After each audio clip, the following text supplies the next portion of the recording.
Hi guys. So the main idea of today's event, our TEDx, is influencing change. Personally, I think change comes within yourself. So that's when you need to start. You are actually the one who can make change. That's why the topic of my presentation is that you have the power to create the life you want. It may sound scary because you know you have that responsibility for things. Your actions actually influence the things that you're gonna experience later. How does it work? um, and as much as it may sound scary, it's a very cool thing because it's so exciting to know that you yourself have the power to change and that you yourself can decide about the events that are happening to you. I divided my presentation into 3 bullet points: reinventing yourself, being intentional, and self love. Remember, it is never too late to reinvent yourself. I have 2 known examples of Madonna and Taylor Swift who have been changing all the time throughout their careers. They have been the top singers, I think everyone knows them. And what they have been doing is that they have been reinventing themselves constantly. They have been changing not only because the listeners and their fans wants to know different sides over them, but also because they are themselves changing. Would you post the same pictures you have posted in 2020 on Instagram, repost the same things, or like them even? You're constantly changing. Past doesn't equal future. And, well, just because you have been doing something in a certain way for a long period of time doesn't mean you have to keep doing that, even though some people may recognize you for doing something, you can still change. Because the most important thing, the force that drives you, is that actually how you are, not how people perceive you. The strongest force in the human personality is the need to stay consistent in how we define ourselves. You can take it both ways, in a bad and a good way. The bad thing is that it's actually a strong thing that we think that we need to stay consistent, maybe not to fall out, to keep being appreciated, to keep being valued. But actually defining ourselves change, and the need to stay consistent needs to be restrained by us. The only way for change is for your brain to believe that you can change. And you need to change your perspective. Ask yourself what you can control or change. Because actually, why would you worry about things that are happening to you and you didn't have any influence on them? It's wasting time and energy. Focus that you yourself influence many things. You have to admit it that you're making mistakes. Nobody is perfect. And you need to face them and address them in order for you to change. Which brings me to the second point: being intentional. Most people don't lead their life, they just accept it. When you just accept whatever life gives you, you don't have choices. You can't just, something is happening to you and you can't say, oh no, it didn't happen. It just had. So, how you spend your time and what you put your energy into determines the outcome of your life, which also sounds very scary because we constantly make mistakes. We are not always using the opportunities, which is actually really bad. Imagine you're at some business event, some talent days or other thing, and you're thinking about approaching someone to ask some questions, to get maybe a job, to get some expertise, but you're actually too scared to do it because you're scared that you're gonna get embarrassed. And you see that someone else approached them and asked them about the exact same things and achieved what you wanted to achieve. It's so frustrating, isn't it? When all it would take is just taking action.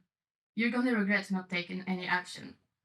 And you need to focus your attention on who you intend to be and how you intend to feel. Imagine yourself in the place where you want to be in 2, 5, or 10 years. How would they think? What decisions would they make? And how would they approach things? And there's a short graph about job satisfaction by age. As you can see, job satisfaction is increasing over the age. And let me tell you my thesis about it. When you start working, for example, comparison, In many cases, you wish to still change the thing you will be doing. You're like, oh, I will work here for 2, maybe 3 years to gain some money, to gain some expertise, and then actually open my own business, which is not the case. In most situations, it will not turn out like that. So as you get older, you accept the place where you're at, and you actually can change because as you work in the same corporation, in the same job for a very long time, it gives you this sense of stability. You get some benefits, you get some friends, you get the stable place to live at. And changing it might be very, very difficult because people are scared of making and taking any risks. And I want to ask you a question. Actually, I want you to think of 5 people that you love the most. Think of them now in your brain. Did you mention yourself? Who mentioned themselves? I see 3, 4, maybe 5 hands up. That's horrible, guys. It brings me to the last point, which is self-love and caring about what others think. Don't waste your time chasing butterflies. Manage your garden and the butterflies will come. And my note, and even if they don't come, at least you'll still have a beautiful garden. You spend most of the time in your own head. Make this place nice to be at. Make it warm, make it cozy, make it full of light, so you can actually think about things in peace. And your brain is actually so important because how you think influences what actions you take. If you make it a safe space when you can think about whatever and then take a positive attitude, then you will take positive actions that will lead you to the place you want to be. Let me tell you a short story. There was a girl living in a relatively poor village. One day she found a beautiful, rare pink diamond. She showed it to her dad and asked her what is she supposed to do now. They could get really rich. He decided to turn this into a life lesson and told her to go around the village, show the diamond to people, and show 2 fingers up. The girl went first to the bakery, showed the diamond without any context, showed the diamond to the man behind the bar, and when he asked how much does she want it for, she showed 2 fingers. And he asked, $2? I can take it. She waved at him and went out of the store. Then she went to the antique shop. She went in, showed the diamond. The antiquer asked, how much? She showed again 2 fingers. And he said, $200? It's too much for the diamond. So she went out, didn't accept the offer.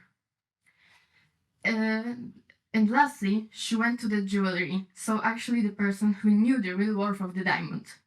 She put it out and showed up 2 fingers. The man asked, 2 million for that beautiful rare diamond? It's actually a really cheap price. Are you sure that's all you want to take for it?